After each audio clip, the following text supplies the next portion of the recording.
পুলিশের প্রতি জনগণের আস্থা ফিরিয়ে আনতে সবার সহযোগিতা চেয়েছেন ঢাকা জেলা পুলিশ সুপার শামীমা পারভীন। ধামরাই থানায় মাদক নির্মূল কমিউনিটির পুলিশিং কার্যক্রম ও থানা ব্যারাক কাজের উদ্বোধন অনুষ্ঠানে তিনি বলেন, বিগত ১৭ বছরে রাজনৈতিক অপব্যবহার ও কিছু বিপদগামী সদস্যের কারণে পুলিশের প্রতি মানুষের আস্থার ঘাটতি হয়েছে। তবে সেই পরিস্থিতি পরিবর্তন হয়েছে উল্লেখ করে তিনি বলেন, বর্তমান পুলিশ জনগণের বন্ধু হয়ে কাজ করতে চায়। এজন্য পুলিশকে প্রতিপক্ষ নয়, আপনজন হিসেবে দেখে তথ্য দিয়ে সহযোগিতা করার আহ্বান জানান তিনি। একই সঙ্গে আইনশৃঙ্খলা রক্ষা, মানুষের জানমালের নিরাপত্তা নিশ্চিত করা এবং অপরাধ দমনের জনগণকে সঙ্গে নিয়ে কাজ করার প্রত্যয় ব্যক্ত করেন ঢাকা জেলা পুলিশ সুপার। এ সময় স্থানীয় এমপি তামিজ উদ্দিন, ঢাকা জেলা স্বেচ্ছাসেবক দলের আহ্বায়ক নাজমুল হাসান অভি, পুলিশ কর্মকর্তা সহ আরও অনেকে উপস্থিত ছিলেন।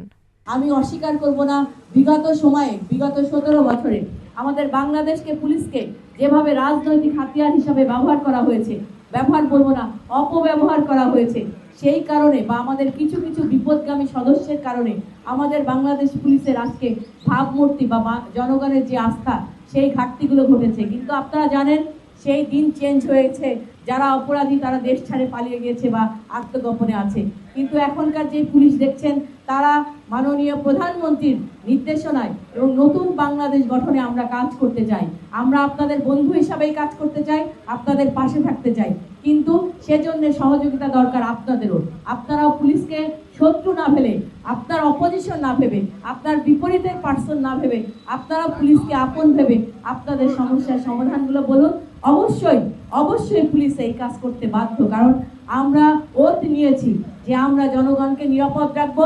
নিরাপত্তা, আইন শৃঙ্খলা পরিস্থিতি স্বাভাবিক রাখা, জনগণের জানমাল যাতে স্বাভাবিক থাকে, নিরাপদ থাকে, এটাই আমাদের মূল কাজ। সুতরাং আমরা আজকে যারা আছি তারা আমরা কাজ করছি জনগণের সাথে, যাতে করে জনগণ নিরাপদ থাকে, দেশে শান্তি শৃঙ্খলা ফিরে আসে এবং দেশ নিরাপদ থাকে। সেই ক্ষেত্রে আপনারা অবশ্যই সহযোগিতা করবেন। আপনাদের এই কমিউনিটি পুলিশিং এর মাধ্যমে আমরা ধামরাইয়ের এই মানুষ, শান্তিপ্রিয় মানুষ, আমার অনেক স্মৃতি আছে। আপনাদের এখানে রথযাত্রা, যেটা খুব শীঘ্রই শুরু হবে, মেবি আগামী 16 তারিখ। এখানেও আমি যখন ছাত্র ছিলাম জাহাঙ্গীরনগর বিশ্ববিদ্যালয়, আমি অনেকবার এসেছি।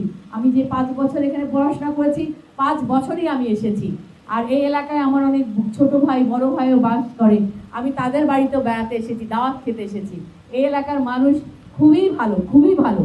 কিন্তু অপরাধীদের আসলে কোনো পরিচয় থাকে না, বারবার বলছি।